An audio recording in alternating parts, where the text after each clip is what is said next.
Saint André fut le premier converti parmi les apôtres. Il était spécialement dans la confidence de notre Seigneur. 3 fois, il nous est montré lui présentant de nouveaux venus. Enfin, historiquement, il est peu connu, alors que son frère Simon est doté d'une position éminente et du plus grand renom. Ce frère, qu'il avait lui-même amené à la connaissance de son Sauveur. Voici la leçon que nous en tirons.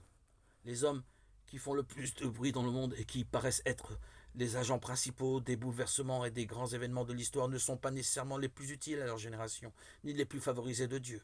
En général, si nous voulons discerner la trace véritable de la main de Dieu dans les affaires humaines et suivre jusqu'à ses sources originelles, sa munificence telle qu'elle se révèle dans le monde, il ne faut pas nous porter notre admiration sur les hommes puissants et distingués, ni nous fier à l'opinion de la bonne société, mais porter nos regards vers les vies privées et guetter autour de nous ou dans nos lectures les vrais signes de la présence de Dieu, les grâces surnaturelles manifestées par la sainteté personnelle de ses élus, lesquels, si faibles qu'ils paraissent, sont puissants grâce à Dieu, exerçant une influence sur les cours de sa providence, suscitant de grands événements dans le monde.